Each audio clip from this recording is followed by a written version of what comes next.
ओम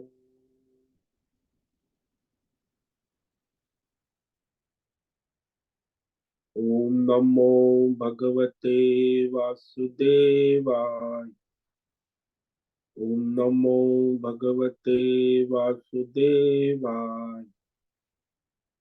ओम नमो भगवते वासुदेवाय। ओम नमो भगवते वासुदेवाय। ओम नमो भगवते वासुदेवाय। ओम नमो भगवते वासुदेवाय।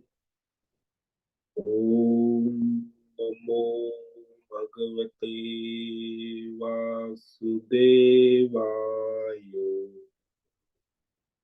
ओम नमो भगवते वासुदेवाय। ओम नमो भगवते वासुदेवाय। ओम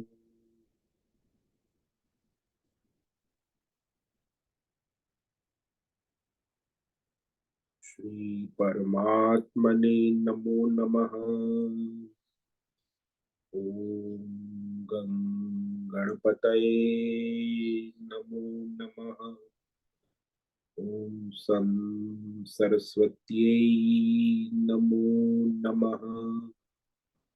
ओम गुरुभ्यो नमो नमः। ओम सहनाववतु सहनौ भुनक्तु सह वीर्यं करवावहै तेजस्विनावधीतमस्तु मा विद्विषावहै। ओम शांति शांति शांति। सदाशिवसमारम्भां शंकराचार्यमध्यमाम् अस्मदाचार्यपर्यन्तां वन्दे गुरुपरम्पराम्। वन्दे गुरुपरम्पराम्। ॐ पार्थाय प्रतिबोधितां भगवतां नारायणेन स्वयं व्यासेन ग्रथितां पुराणम् मध्ये महाभारतम् अद्वैतामृतवर्षिणीं भगवतीम् अष्टादशाध्यायिनीम् अम्ब त्वामनुसन्दधामि भगवद्गीते भवद्वेषिणि। वसुदेवसुतं देवं कंसचाणूरमर्दनं देवकी परमानन्दं कृष्णं वन्दे जगत्। नमस्ते परमं ब्रह्म सच्चिदानन्दरूपा निर्गुणाय नमस्तुभ्यं ओंकाराय नमो नमः। सर्वे दुर्गाणि तरन्तु सर्वे भद्राणि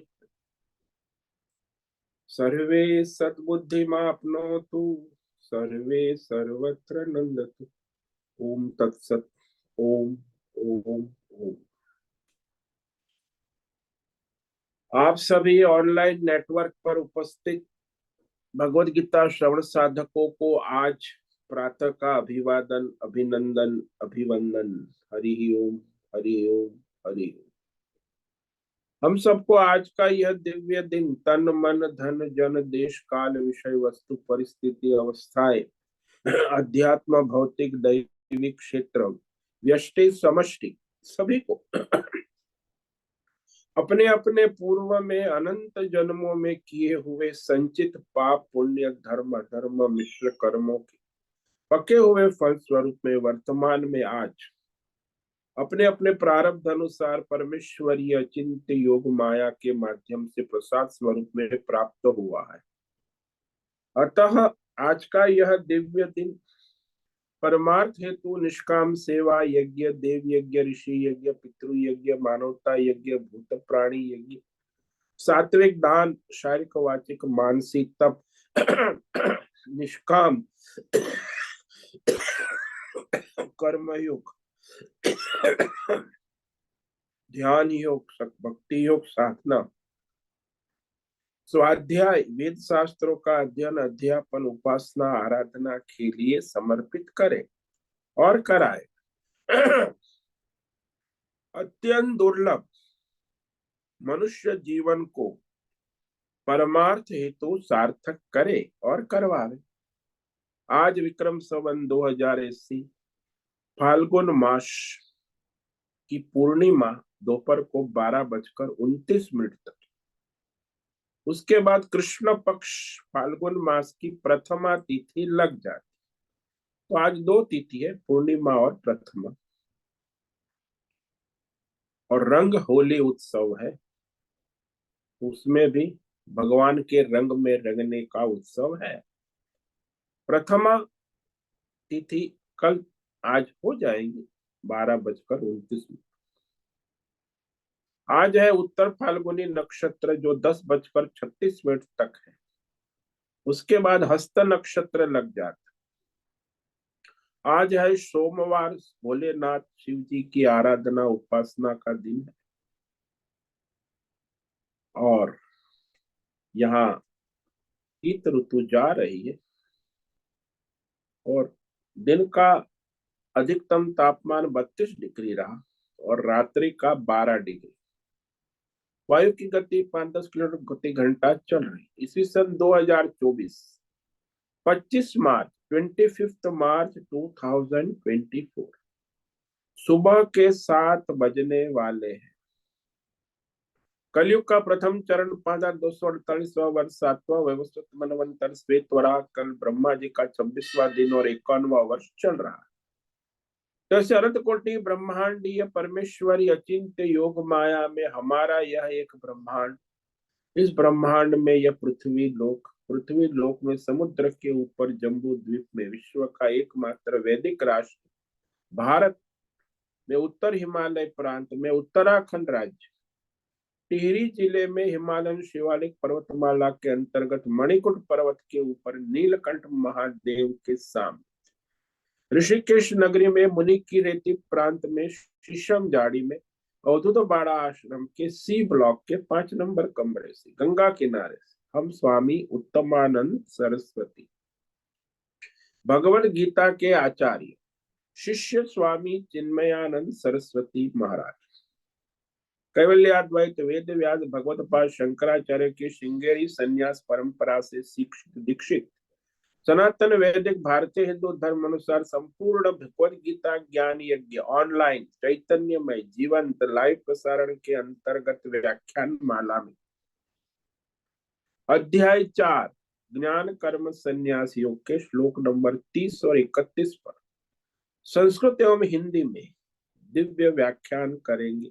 पवित्र सरल व्यावहारिक सटीक पूर्ण वर्ण अक्षर पद वाक्य पंक्ति श्लोक अध्यायों की संगति संधि अन्वय शब्दार्थ वाक्यार्थ भावार्थ रहस्यार्थ के यथार्थ तात्पर्य सहित वैदिक शास्त्र वेद व्यास साहित्य शंकर भाष्य एवं परंपरागत सन्यासी आचार्यों की टीका टिप्पणी सहित आज का यह भगवत गीता व्याख्यान करेंगे।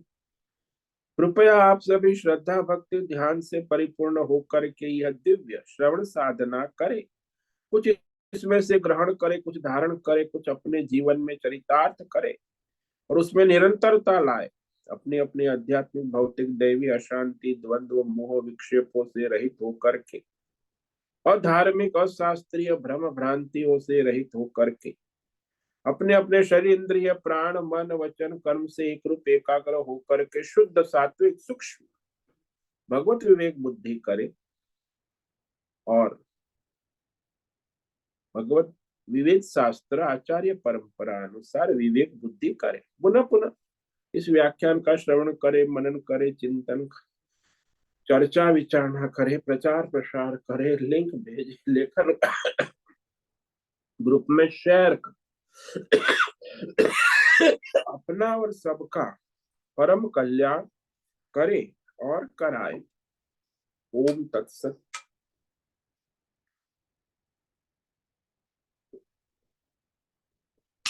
ओम ओम ओम। तो हमने श्रीमद् भगवद गीता अध्याय 4 ज्ञान कर्म संन्यास योग के श्लोक नंबर 30 पर व्याख्यान किया था, जिसमें भगवान ने यज्ञ कहे 25 25 से लेके 30 तक भिन्न भिन्न यज्ञ का।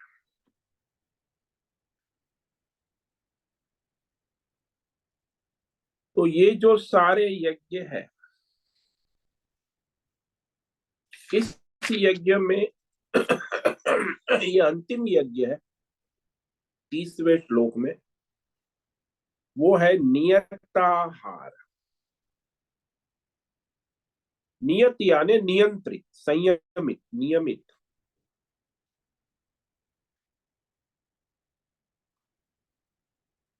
तो वो कहा भगवान ने, अपरे नियताहारा प्राणान प्राणेषु जुह्वते सर्वे प्येते यज्ञ विदो यज्ञ क्षपित कल्मषाः। तो इस प्रकार यह जो यज्ञ है, सभी यज्ञ वैदिक कर्म योग है, ये साधना है, तप। इससे मनुष्य अपने सारे पाप, अधर्म, कल्मश, रजोगुण, तमोगुण, राग, द्वेष से मुक्त हो जाए, यानी सात्विक भगवत भाव प्राप्त होता है। इसीलिए ये सारी नियम संयम की आवश्यकता है। नियत आहार, परिमित, सीमित, संयमित, नियमित, समय के अनुसार इतना ही खाना है, न कम खाए न ज्यादा।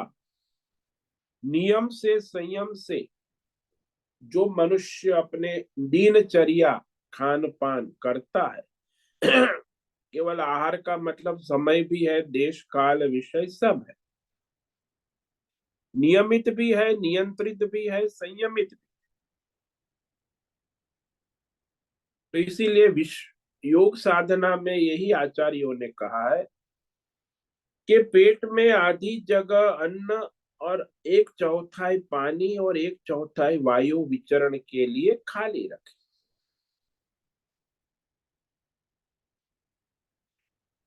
तो स्वास्थ्य और साधना दोनों का महत्व है, क्योंकि स्वास्थ्य है तो साधना है, साधना है तो स्वास्थ्य है। दोनों के लिए आहार को नियमन संयमन रखना आवश्यक है।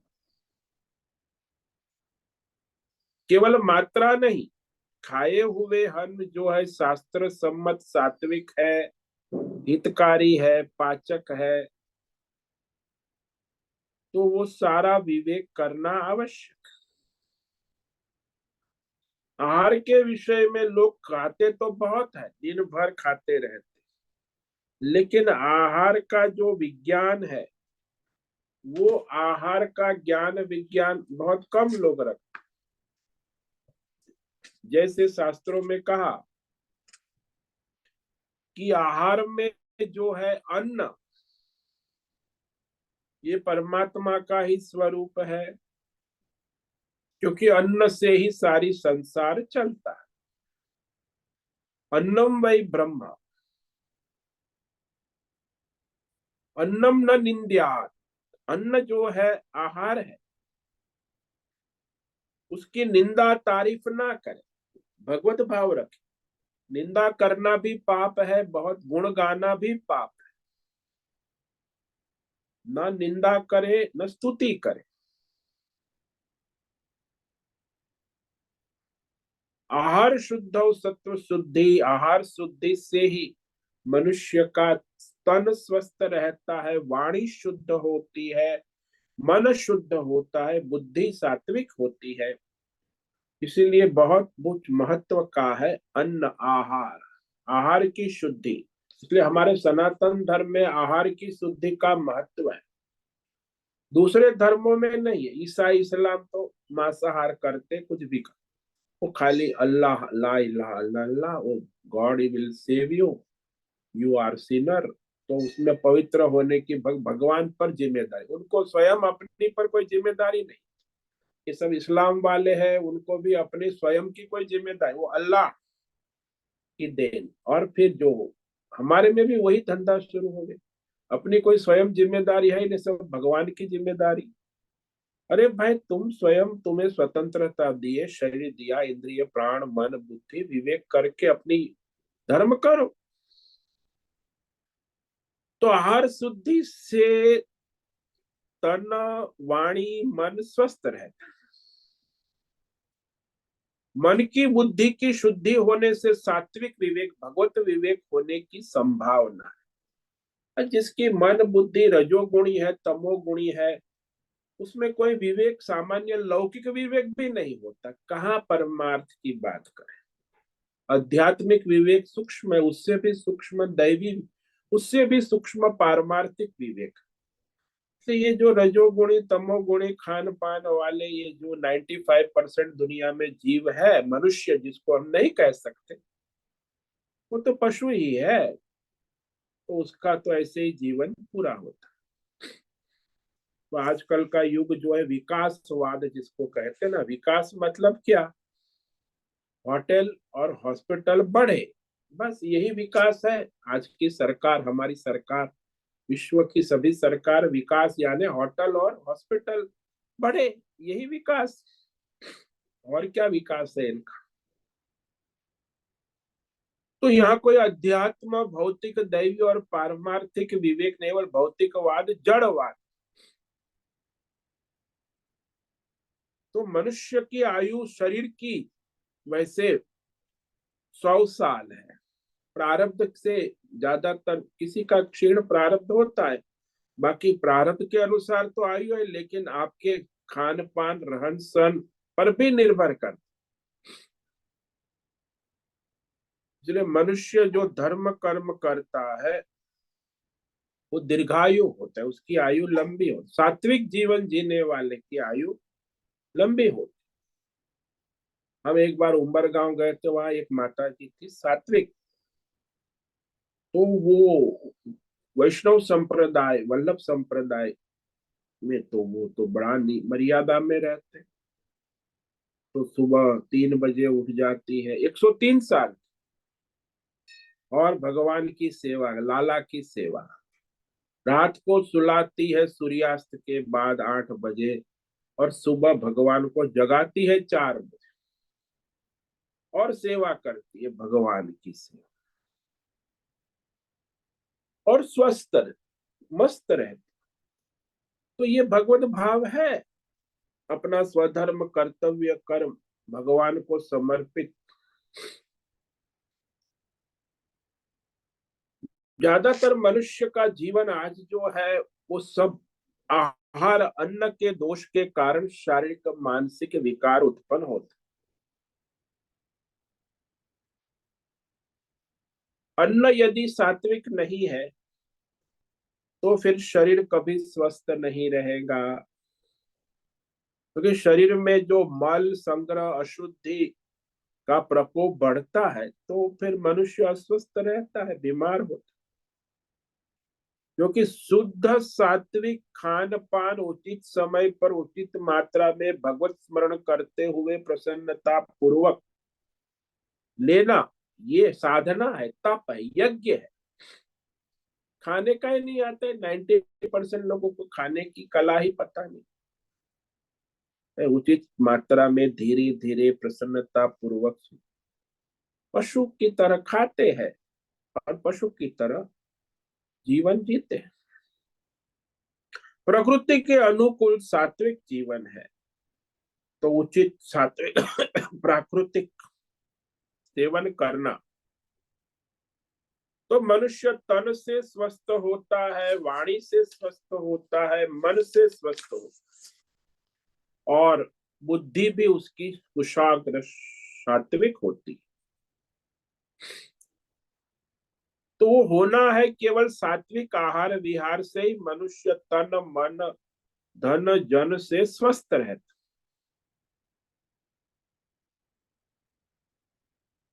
मन को स्वस्थ रखने के लिए धर्माचरण, और बुद्धि को शुद्ध रखने के लिए वेद शास्त्र ज्ञान विज्ञान अध्ययन अध्यापन ज्ञान यज्ञ, इससे बुद्धि शुद्ध रहती।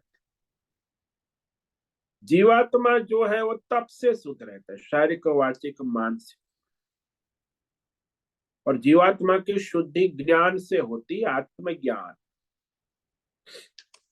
लेकिन तो आज के जमाने में आत्मा की तो बात छोड़ो, सामान्य जो जीवन शारीरिक है, लौकिक है, वो भी ठीक से नहीं हो पा रहा। तो योग साधना करनी है, परमार्थ में, धर्म कर्म में, परमार्थ में लगना है। तो भगवान ने कहा कि मनुष्य को अपनी आवश्यकता से अधिक आहार नहीं लेना चाहिए, अधिक मात्रा में भी नहीं होना चाहिए और कम मात्रा में भी नहीं, उचित मात्रा का। छठे अध्याय में भगवान ने कहा कि उचित मात्रा में, युक्ताहार विहार, अत्यंत कम मात्रा भी न हो, अधिक मात्रा, जो आवश्यकता से अधिक खान पान भी नहीं हो, और आवश्यकता से अधिक सोना, निद्रा, आलस, प्रमाद, सदा जागृत रहने से भी काम नहीं होगा। निद्रा यानी उचित, यानी उसका शब्द है बैलेंस। क्योंकि योग साधना जो है, भौतिक अध्यात्म दैव संतुलन रखना आवश्यक। परमार्थ योग साधना में सिद्धि के लिए यथा योग्य आवश्यकता अनुसार ऋतु के अनुरूप आहार विहार करना आवश्यक। और ऋतु के अनुरूप आहार विहार से फिर अपना स्वधर्म भी ईश्वर समर्पित भाव से करना आवश्यक है। वर्णाश्रम धर्म देश काल परिस्थिति के अनुसार अपना स्वधर्म पुरुषार्थ है, उसकी भी आवश्यकता है। तो यदा योग्य यथा योग्य जो है, सदाचार, धर्माचार, परमार्थ निरंतर करते रहना। ये तो भाई सब सुनते हैं, दुनिया में जानते भी है बहुत से लोग। डॉक्टर भी कहता है कि आप ये खान पान पे काबू करो, लेकिन नहीं होता है। ऐसा क्यों होता है? बोले ये सारे मनुष्य के जन्म जन्मांतर के संचित कर्म के संस्कार उसके अंदर पड़े हैं। इसीलिए सुनने के बाद भी, जानने के बाद भी मनुष्य सात्विक आहार नहीं ले पाता, क्योंकि उसकी प्रकृति स्वभाव उसे राजसी और तामसी आहार की ओर ले। यहाँ पुरुषार्थ है भाई, प्रकृति उसकी तामसी है और वो सात्विक आहार ले, ये तप है, साधना है। तो ज्यादातर मनुष्य जो है वह जानते ही नहीं कि सात्विक क्या है, राजसी क्या है, तामसी, इसलिए वो खाते रहते कुछ भी। अब जो पढ़ा लिखा है, सत्संग किया है, उसे कुछ पता है कि सात्विक क्या होता है, राजसी क्या होता है, तामसी। शास्त्रों में कहा है सात्विक आहार जो होता है वह हमारे मन की शुद्धि करने वाले, स्वस्थ रखने वाले, शरीर में बल शक्ति बढ़ाने वाले, प्रीति कर, रुचि कर, तृप्ति कर, प्राकृतिक रूप से बने हुए और अपने मन को प्रसन्न करने वाले, जैसे फल है, रस युक्त है, चिकने पदार्थ है, मिठाई है, शरीर में स्थिर रहकर ड्राई फ्रूट है। तो ये सारे सुगंधी भी है, सुंदर भी है, रसदार है और हितकारी भी है। तो ज्यादातर प्राकृतिक आहार जो होते हैं वह मनुष्य को शुद्ध करते। ये जो आजकल होटल कल्चर चलता है वो राजसी सब प्रकृति। ये जो प्रकृति और धर्म के अनुसार सात्विक आहार लेना, ये भी एक साधना है, तप है। सात्विक मनुष्य को सात्विक आहार प्रिय होते, राजसी और तामसी मनुष्य को सात्विक आहार प्रिय नहीं होते। उसको कहा कि अरे भाई फल ले ले, अरे मैं फल नहीं खाता, तो नमकीन, हाँ नमकीन खाऊंगा। राजसी है, तामसी है, उसे फल प्रिय नहीं है, नमकीन प्रिय है। चाय पी, हाँ चाय तो लूंगा, दूध दूध नहीं लूंगा, तो तमोगुणी है, रजोगुणी। भाई सब उपलब्ध है, लेकिन उसको तो अपने प्रकृति के अनुसार ही प्रिय होता है, और मनुष्य को जो रुचिकर होता है, प्रिय होता है, वही करता है।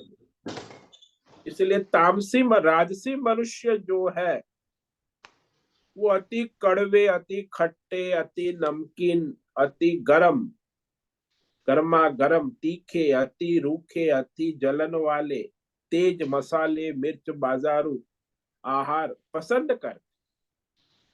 आजकल तो वही है, ऑनलाइन आपको घर बैठे वो भेज देते हैं। तो राजसी मनुष्य है, उसको आहार प्रिय होते। अब उनको सात्विक आहार प्रिय नहीं। हम एक घर गए थे भोजन के लिए, तो रात को तो मैंने तो वहाँ खिचड़ी है, सब्जी है, रोटी है, दूध है, तो भोजन सात्विक। तो उसके बच्चे थे, वो बच्चे ने ऑनलाइन मंगाया था, वो डब्बा देकर गया। वो, ये लोग को ये पसंद है स्वामी जी, हम लोग तो नहीं खाते। अभी वो डब्बा देके गया, लेकिन ऐसे फ्री में थोड़ी देके गया, 500 रुपया ले गए। और वो आहार जो है तामसी और राजसी आहार, जिसमें प्याज, लहसुन, मसाले सब पड़ा है। तो आजकल वो सबको यही प्रिय है, बाजार में, और रुचिकर होते हैं, जो कि उनकी प्रभाव संचित संस्कार है, पूर्व जन्म का स्वभाव है, प्रकृति है। तो वो सर्वत्र सर्वदा सबके लिए दुखदायी है, शोकदायी, रोगों को उत्पन्न करने वाला। इसीलिए आजकल जो ये आहार का जो राजसी और तामसी आहार है, अन्न है, वही मुख्य है ना, क्योंकि अन्न से ही शरीर और मन बनता है।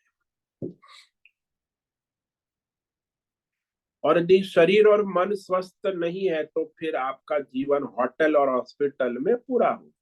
तो आजकल का ये युग चल रहा है ना, विकास का, होटल और हॉस्पिटल युग, जिसको हम होटल हॉस्पिटल युग कहेंगे। वे सदा रोगों के उत्पन्न करने वाले आहार खाते हैं, फिर होटल से हॉस्पिटल जाते हैं, फिर ठीक हो गए, फिर वही चलता है। मरते दम तक हॉस्पिटल में रहे, मृत्यु भी हॉस्पिटल में ही होती। भगवान का नाम लेकर, डॉक्टर का नाम लेकर मृत्यु होती है। आजकल कलयुग में ज्यादातर 90% लोगों की मृत्यु डॉक्टर का स्मरण करके होती, भगवान का स्मरण करके मृत्यु होना भी दुर्लभ।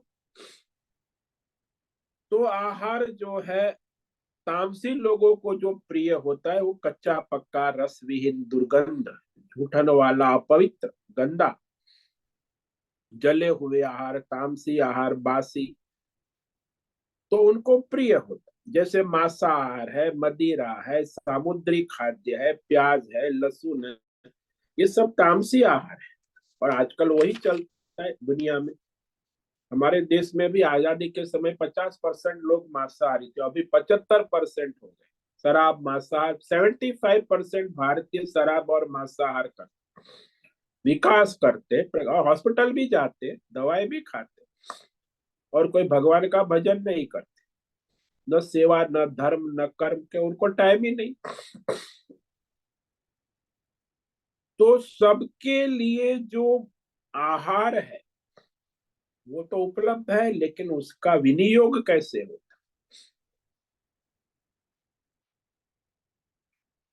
तो जो मनुष्य सात्विक आहार ईश्वर समर्पित भाव से ग्रहण करने वाला, वो श्रेष्ठ मनुष्य धर्मात्मा कहे जाए। तो आहार से भी धर्मात्मा का विवेक होता कि ये सात्विक आहार करता है, ये धर्मात्मा, ये राजसी आहार करता है, ये नेता है, उद्योगपति है, व्यापारी है, धंधा करेगा। तामसी आहार मतलब ये राक्षस है, चोर है, गुंडा है, फुटेरा है, लाख का तामसी आहार, कि उसकी प्रकृति ही वैसी हो जाती। तो ऐसे मनुष्य, जो श्रेष्ठ मनुष्य होते हैं, वही धर्मात्मा होते हैं, वही सात्विक आहार ग्रहण करते, तो रोग से भी मुक्त रहते हैं, वाणी भी पवित्र होती है, मन से भी स्वस्थ रहते हैं, बुद्धि भी उनकी विवेक की। तो जो रजोगुणी है, तमोगुणी है, जो अपने भोग के लिए आहार पकाते हैं, खाते, तो राजसी तामसी जो है वो तो रोग को ही उत्पन्न करते हैं। ये रजोगुणी और तमोगुणी जो खान पान है वो पाप ही खाते हैं, जो केवल अपने भोग के लिए ही पकाते हैं और खाते हैं। देखो अन्न कितना महत्व का है, भगवान ने सृष्टि में अन्न का स्थान दिया है कि अन्नाद भवंती भूतानि, अरे सभी प्राणी जो है वो अन्न से ही उत्पन्न होते हैं, अन्न से जीते हैं और अन्न हो जाते हैं। अन्न की उत्पत्ति कैसे होती है? बोले अन्न की उत्पत्ति वर्षा से होती है। वर्षा कैसे होती है? यज्ञ कर्म से वर्षा अच्छी होती है। यज्ञ कर्म अपने स्वधर्म कर्म, कर्तव्य कर्म करने से होती है। जो सबके हित में किया जाए वो यज्ञ कर्म। यज्ञ कर्म वैदिक कर्म कांड भी है। लोक कल्याणकारी जो भी मनुष्य के द्वारा होता है वो यज्ञ। तो यज्ञ कर्म जो है वो कहाँ से आए? बोले वो वेदों में कहे, वो भगवान ने कहा है, वेद से प्रकट हुए यज्ञ कर्म। और वेद कहाँ से प्रकट हुआ? बोले वेद जो है परमात्मा से प्रकट जानो। इससे ये बात सिद्ध हो गई कि सारा संसार जो है वो यज्ञ कर्म में प्रतिष्ठित। तो सृष्टि चक्र ऐसे चलता है, इसमें अन्न की भी महत्व, अन्नाद भवंति, मनुष्य का जीवन ही अन्न से ही, प्राण और अन्न दो मुख्य है। प्राण चलते हैं और अन्न उसे ग्रहण करता है, तो प्राण अन्न को ग्रहण कर उसके शरीर का संचालन करता है। तो ये जो सृष्टि चक्र का अनुसरण नहीं करते हैं, तो फिर वह मनुष्य अधर्म और पाप के कारण जीवन भर व्यर्थ पशुवत, शारीरिक मानसिक बीमार, जिसको कहते हैं ना, शारीरिक रूप से, मानसिक रूप से, वाचिक रूप से बीमार, अस्वस्थ जीवन जीते हैं। इसलिए हमारे वैदिक परंपरा में जो है, आहार जो है वो 5 प्रकार के कहा है। पृथ्वी, जल, अग्नि, वायु और आकाश, पंच तत्व भी आहार है। ये पंच तत्व का आहार क्या है? बोले आप रोज करते हो। जैसे पृथ्वी तत्व है, पृथ्वी तत्व ये क्या है? आप रोज दाल चावल गेहूं सब्जी वनस्पति लेते हो, फल फूल, ये पृथ्वी तत्व का आहार ही है, पृथ्वी तत्व।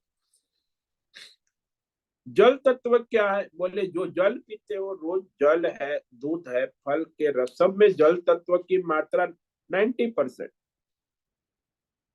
तो जल तत्व है, जिसको लिक्विड कहते। अग्नि तत्व क्या है? कि आहार जो है अग्नि तत्व में तेल है, घी है, चिकनाई वाले पदार्थ है, ये अग्नि तत्व है। ये भी अग्नि आहार है, घी तेल। वायु तत्व क्या है? ये जो प्राणापान चल रहा है नित्य, जो वायु तत्व, वो भी आहार है। आप कसरत करते हो, योगासन प्राणायाम करते हो, खेल कूद नृत्य व्यायाम, ये वायु तत्व है, वो भी आहार है।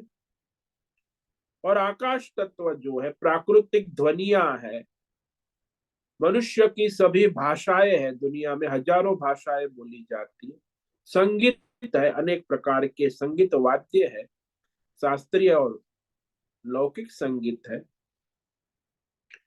इस सारा जो है आहार है। सात्विक संगीत है जो धार्मिक है, शास्त्रीय है, राजसी संगीत, तामसी संगीत, उसमें भी अलग अलग भाषाएं भी सात्विक, राजसी, तामसी हो। जैसे संस्कृत है वो सात्विक भाषा है, और ये जो दूसरी भाषा है प्रांतीय, गुजराती, मराठी, ये राजसी भाषा है, लौकिक। और ये अंग्रेजी है जो आप पढ़ते हो, वो तामसी भाषा है, आकाश तत्व है। जो लोग अंग्रेजी पढ़े लिखे होते हो 90% तामसी ही हो, क्योंकि वो तामसी भाषा, संस्कार ही तामसी है। ये गुजराती, मराठी, हिंदी, बोड़िया, बंगाली जो है ये राजसी भाषा, और संस्कृत है वो सात्विक।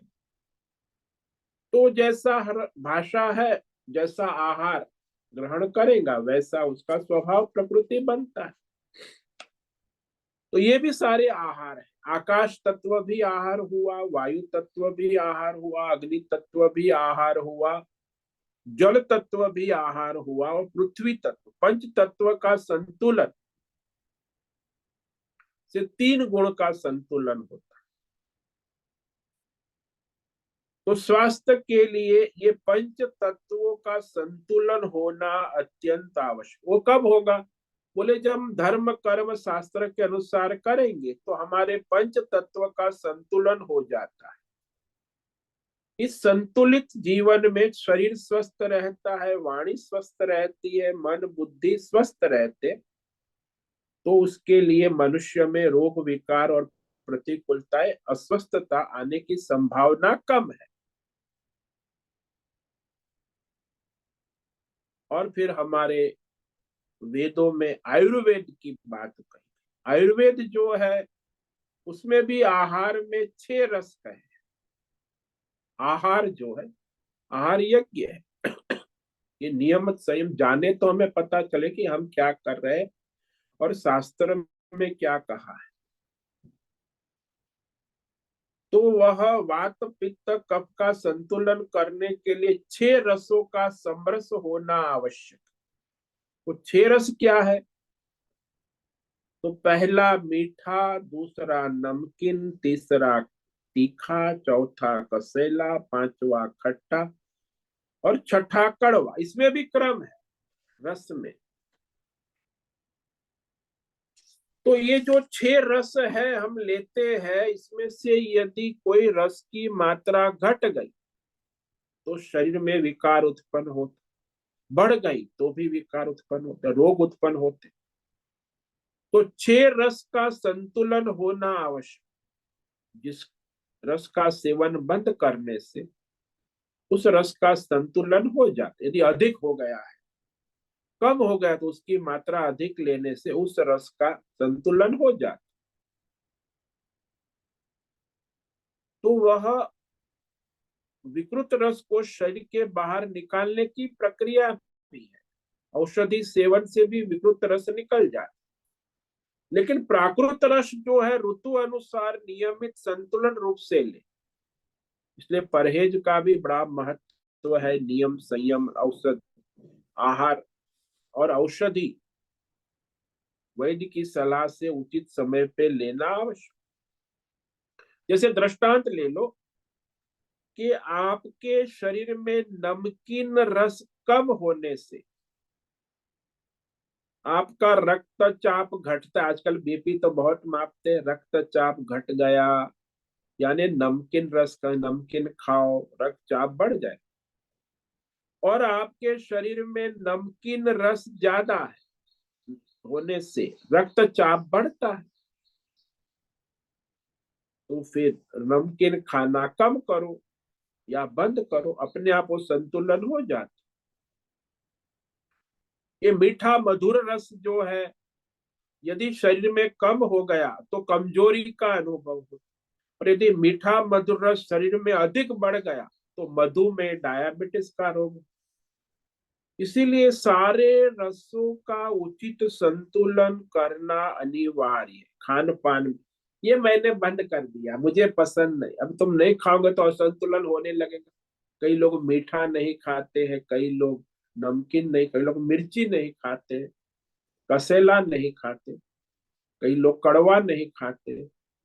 तो ये सब जो है संतुलन बनना अनिवार्य, इसीलिए सारे रसों का संतुलन हो तब आप तन से मन से स्वस्थ रह सकते। लेकिन आजकल तो ये हमारी पंच महाभूत और ये 6 रस आयुर्वेद की प्रक्रिया तो कोई मानते ही नहीं ना। आधुनिक डॉक्टरी मत जो है ना, उसमें भी उन्होंने जो है वो भी एक शरीर को संतुलन करता है। उनके मत में भी 6 रस है, आहार तत्वों का समरस। तो अंग्रेजी जो डॉक्टरी आज दुनिया में मेडिकल साइंस बड़ा विकास कर रहा है, वो भी इसी पर आधार पर पूरा मेडिकल वर्ल्ड है।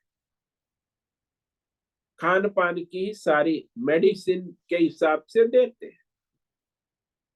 तो प्रोटीन है, ये कहते हैं ये लोग कि प्रोटीन यानी सब्जी गेहूं चावल दूध, ये सारा तत्व शरीर में मास बैलेंस करता है। दूसरा वे लोग कहते हैं फैट, फैट में मक्खन घी तेल चिकनाई वाले ये सारे वसा तत्व है, वो भी आवश्यक है, बैलेंस होना चाहिए, संतुलन होना चाहिए। कार्बोहाइड्रेट कहते हैं जिसको, वो है चीनी है चावल है गुड़ है मिठाई है, ये कार्बोहाइड्रेट जो शरीर में ऊर्जा स्फूर्ति शक्तिवर्धक तत्व है। फिर मिनरल्स कहते हैं खनिज, नमक मसाले कैल्शियम लोहा तांबा, तो ये सारे रक्त को संतुलित करता है, शुद्ध मिनरल्स खनिज। और जल तो आजकल है ही, मार्केट जल की बाजार अरबों डॉलर की हो गई, लोग जल बेचते हैं और जल का धंधा भी चल। तो जल ये शरीर को स्वस्थ रखने में आवश्यक। और ये लोग कहते हैं विटामिन, जो विटामिन है ना, vitamin A B C D, ये अलग अलग प्रकार की प्रक्रिया है।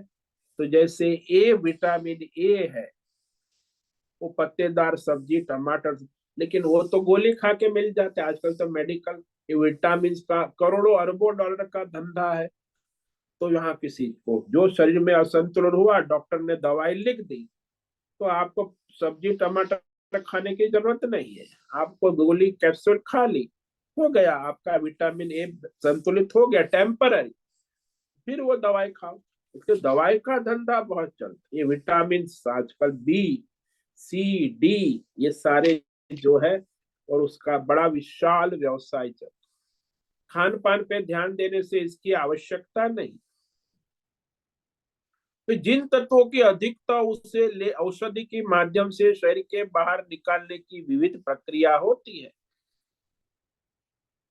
किसी भी तत्व की मात्रा घटने या बढ़ने से विकृति होना ही है, और उसको बैलेंस करना आवश्यक, उसी को बीमारी कहते हैं।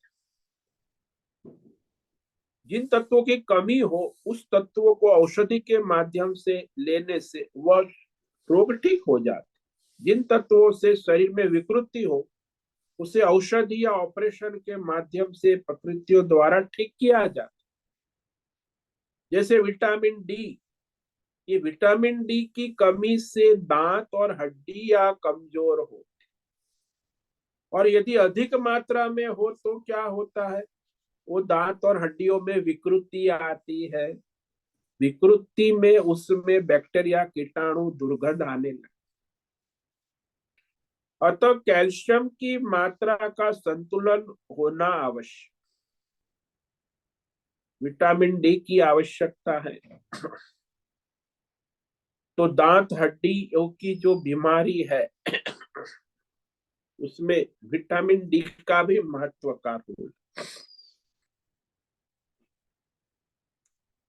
तो ये सारा जो है आहार, नियत आहार, आहार का ज्ञान विज्ञान होना आवश्यक, तब आप नियमित नियंत्रित संयमित आहार यज्ञ कर सकते हैं।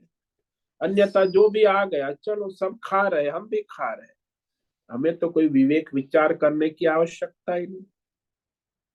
और ये आहार जो है शास्त्रों में कहा है 4 प्रकार के आहार ग्रहण करते हैं मनुष्य। तो एक जो आहार होता है उसको शास्त्रों में कहा भक्ष्य आहार, आहार वो यज्ञ है। दांतों से चबा चबा कर, जैसे रोटी है फल है, सब्जी है, इसे चबा चबा, सलाद है, इसे चबा चबा कर रस करना, ये भक्ष्य आहार है। आहार का दूसरा प्रकार है पेय। पेय जो पिया जाता है, होठों से मुख से निगला जाता है, जैसे दूध है, शरबत है, सूप है, फल के रस है, ये सब पेय पदार्थ। मट्ठा है, तो इसे पेय आहार कहते हैं। तीसरे प्रकार के आहार मनुष्य वो लेह्य है। लेह्य यानी जिह्वा के द्वारा चाट कर निगला जाए, जैसे शहद है, चटनी है, अचार है, तो उंगली से लेके जिह्वा के द्वारा चाट कर लिया जाता है। और चौथा प्रकार का आहार है चोष्य, जो होठ और मुख से चूसा जाता है। जैसे आम है, अभी आम की सीजन आ गई, अब आम आने लगे, अप्रैल में, जून जुलाई तक आएंगे, वर्षा होने के बाद फिर सीजन खत्म। तो ये जो है चोष्य आहार है, आम है, गन्ना है, बच्चा अपना स्तनपान करता है, तो चोष्य। तो इस प्रकार मनुष्य 4 प्रकार के आहार को ग्रहण करते हैं, उसमें संतुलन होना आवश्यक। आहार के 4 गुण भी कहे, कई बार 1-2 गुण में ही मनुष्य उसको अच्छा कह देते, लेकिन चारों गुण होना आवश्यक, तब आहार जो है सर्वगुण संपन्न होता है। वो 4 गुण क्या है? बोले आहार में सौरभ्य, सुगंधित होना चाहिए, जैसे हलवा है, फल है, मिठाई है, फूल है, सुगंध आती, तो वह सुगंध जो है वो उसका एक अंग है, आहार गुण है। दूसरा गुण है आहार का सौरूप्य, दिखने में सुंदर हो, जैसे थाली सजाई है उसमें सारा दिखने में सुंदर, दाल चावल रोटी सब्जी सलाद फल मिठाई अचार चटनी जो भी है, तो गुण है सुंदर दिखना। तीसरा है सौरस्य, आहार स्वादिष्ट रसमय होना चाहिए, जैसे खीर है, सूप है, सब्जी है, स्वाद होता है, एक बनाने की कला है, तो स्वादिष्ट होना, संतुलन होना मसाले का, नमक मिर्च मसाले तेल घी, तो रस आता है, स्वादिष्ट रसमय, इसे सौरस्य गुण है। और आहार सौहित्य होना चाहिए, यानी वह धर्म के अनुसार, शास्त्र के अनुसार कमाए हुए पैसे से खरीदा हो। तो धर्म से प्राप्त हुआ है वो आहार सौहित्य हो, और धर्म से प्राप्त हुआ आहार हानिकारक। जैसे आप कहीं गए और वहां भंडारा चल रहा है, तो आपने धर्म से आपको मिल रहा है, तो फिर लड्डू आपने जो है दो खाए, बाकी अपने थैले में डाल के ले गए। अब ये आहार जो लड्डू प्रसाद नहीं है जो आप थैले में डाल के ले, तो वो अधर्म है, वो हितकारी नहीं है। और ये जो बाजारू आहार है जो भगवान को भोग लगाए बिना खाए जाते, वो भी हितकारी नहीं। ये जो अपने रिश्तेदार फ्रेंड सर्कल शादी ब्याह में दे, ये भी आहार हितकारी, वो हितकारी नहीं है। ये शादी ब्याह पार्टी आजकल चलती रहे, ये बाजारू होटल के खान, ये भी हितकारी नहीं। यानी सात्विक भगवत भाव से लिया गया धर्म के अनुसार वो हितकारी आहार। तो ये 4 प्रकार के आहार के गुण होना आवश्यक, तभी वो आहार सात्विक हो। एक एक गुण से, एक गुण से नहीं, चारों गुण, सौरस्य, सौरूप्य, सौरस, सौहित्य, तो चार हो गए। तो सुगंध भी होना चाहिए, दिखने में भी सुंदर होना चाहिए, रसमय स्वादिष्ट होना, और हितकारी यानी धर्म शास्त्र ईश्वर समर्पित भाव से होना चाहिए, बाजारू नहीं होना। तब वो आहार कल्याणकारी हो। और आहार के चार दोष है, ये भी जान लो कि आहार में स्वभाव से ही दूषित है, जैसे शराब है, मांसाहार है, प्याज है, लहसुन है, दरियाई, ये आहार स्वभाव से ही दूषित है, उसे तो दूर से त्याग कर देना चाहिए। निमित्त से दूषित हुआ, वो भी आहार ग्रहण नहीं कर। वो क्यों दूषित था? क्योंकि बाल पड़ गया, चींटी पड़ गई, छिपकली गिर गई, कोई कीटाणु मक्खी गिर गई, गंदा हो गया, मैल मिट्टी गिर गई, तो वो आहार त्याग देना। ये निमित्त से दूषित आहार। आश्रय से दूषित आहार यानी गंदे पात्र है, रसोई गृह जो है दुर्गंध युक्त है, रसोई पात्र अपवित्र है, यानी सफाई स्वच्छता नहीं है, रसोई गृह अपवित्र। होटल में जाके देखो कैसे कितने कॉकरोच यहाँ वहां घूमते रहते, तो ये कॉकरोच दिखना यही अपवित्रता है। फिर स्वत्व से दूषित, अयोग्य देश काल पात्र परिस्थिति में लेने या देने से दोष लगता है।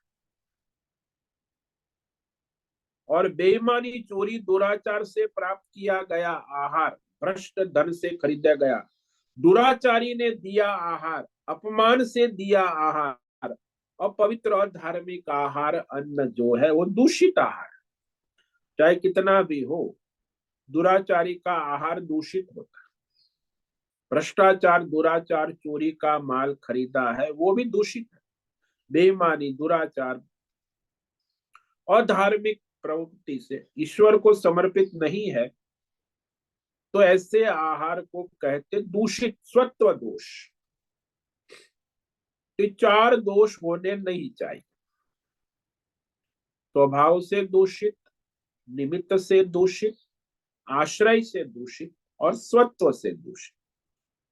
तो इस प्रकार ये सब ध्यान रखते हुए नियंत्रण से नियमित उचित आहार लेना, इसे कहते हैं नियताहार यज्ञ करने वाले। तो ये सारे यज्ञ का यहाँ समापन होता है। हमने जो श्लोक नंबर 5 से लेके 30 तक 13 प्रकार के यज्ञों का विस्तार से विवेचन किया। तो ये नियताहार ये अंतिम यज्ञ है इसमें। और फिर भगवान कहते कि ये जो हमने कहे, एते सर्वे अपि यज्ञ क्षपित कल्मषा, ये सभी जो है साधक मनुष्य को अपने पाप, दूषण, कल्मश, कल्मश यानी जो बुराई है, अधर्म है, पाप है, अज्ञान है, दुष्टता है, गंदगी है, तमोगुण है, रजोगुण है, उसका नाश करने वाले यज्ञ है। यानी आसुरी वृत्तियों का नाश करके दैवी वृत्ति और प्रवृत्ति उत्पन्न करने वाले यज्ञ है।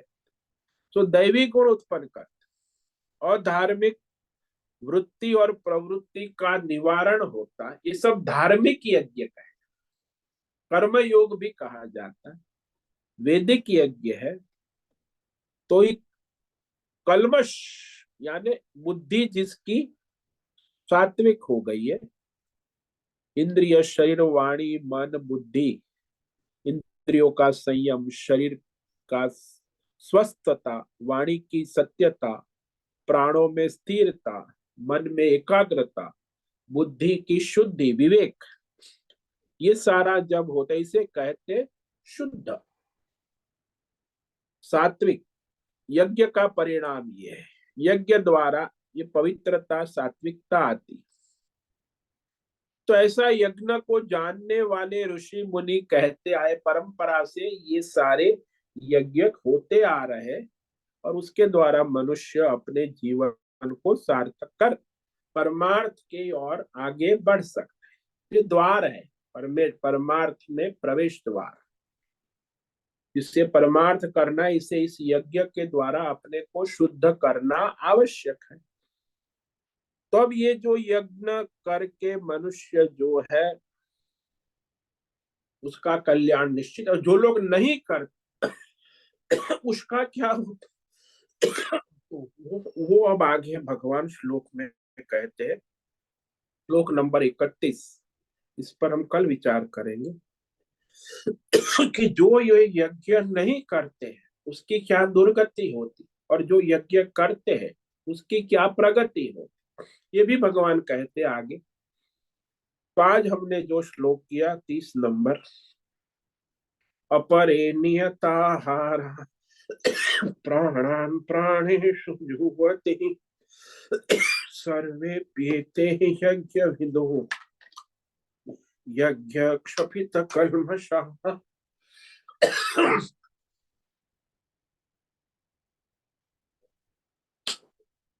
तो ये सारे यज्ञ जो है कह दिए, और इस प्रकार ये मनुष्य को पावन पवित्र करने वाले, पाप से मुक्त करने यज्ञ है।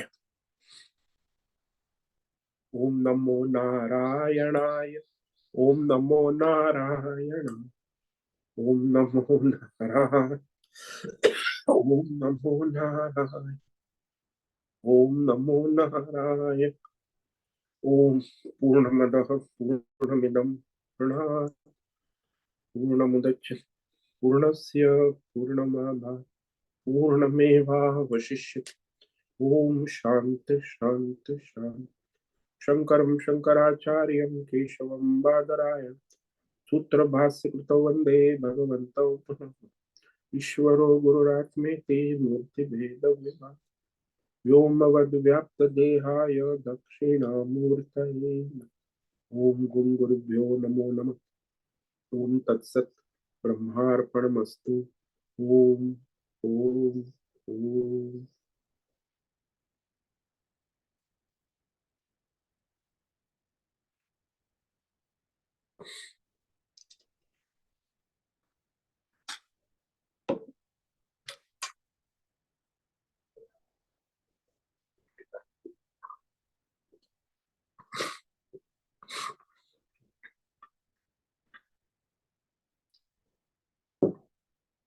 प्रश्नोत्तरी का समय है, किसी साधक को कोई प्रश्न है अभी पूछ सकते।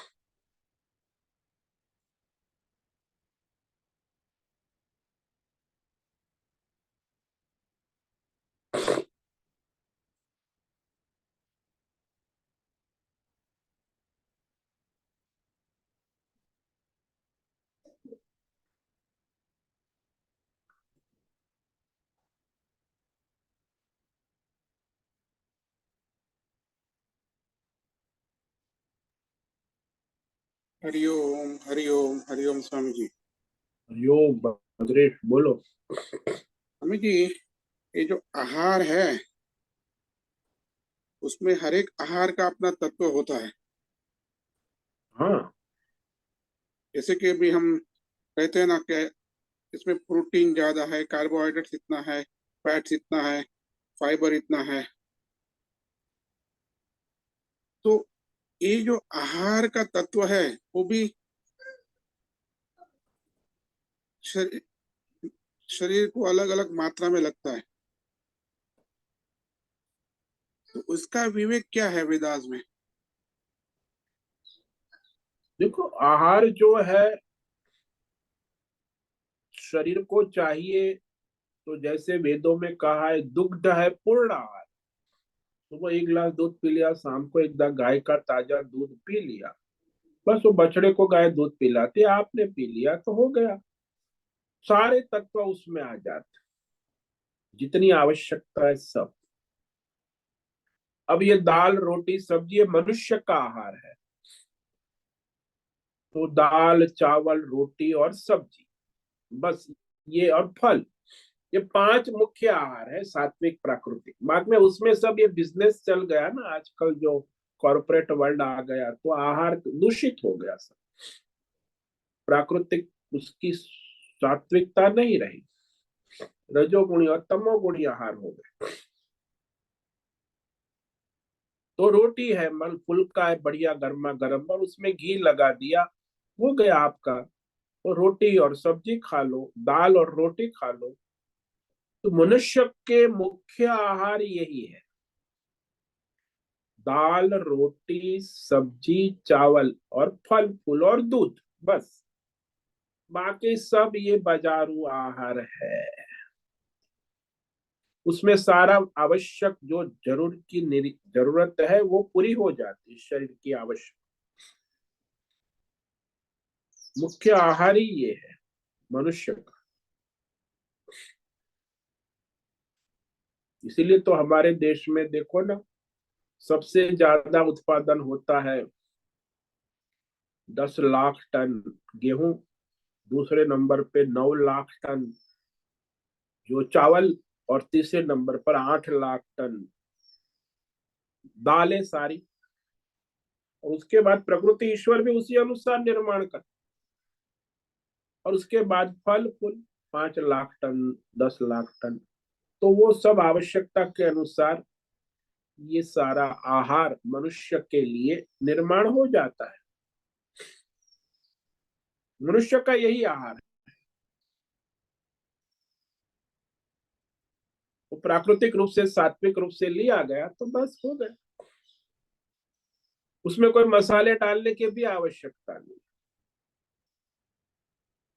वैसे ही वो परिपूर्ण है, उसमें सब है तत्व। दाल को बॉईल कर लो, वेजिटेबल को बॉईल कर दो, रोटी को पका लो, घी लगा दो, वो अपने आप पूर्ण आहार है, सब उसमें आ जाए।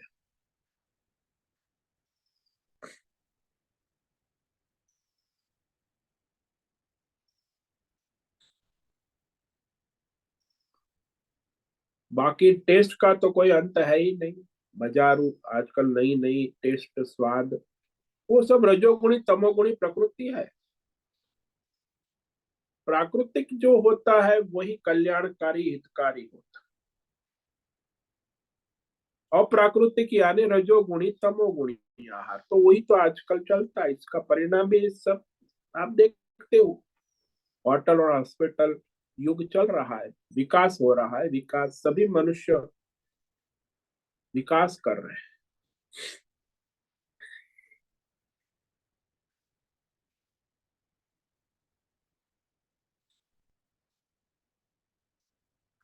समझ में आया?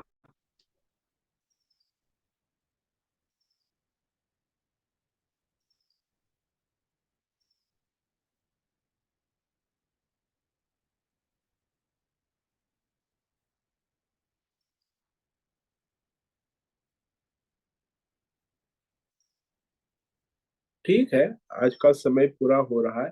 समझ में आ गया? हाँ स्वामी जी, क्लियर हुआ। हाँ जी। बहुत बहुत धन्यवाद। ओम नमो नारायणाय। ओम नमो। ओम ठीक नमो है। नारायणाय स्वामी जी। ओम नमो नारायण। ओम नमो हाँ, नारायण। सबको ओम ओम नमो नमो नारायण, ओम सबको नमो ओम नमो नारायण। नारायण। ओम मुझसे नमो निवेदन है, नमो आज का सत्संग पूर्ण करें सभी साधकों को। ओम नमो नारायण। ओम नमो नमो नारायण। नारायण स्वामी जी। आज सभी का ये दिव्य साधकों को सत्संग हम यही पूर्ण करते हैं। सभी साधकों को ओम नमो नारायणाय। सभी साधकों को साधकों ओम को नमो ओम नारायण। नारायणाय।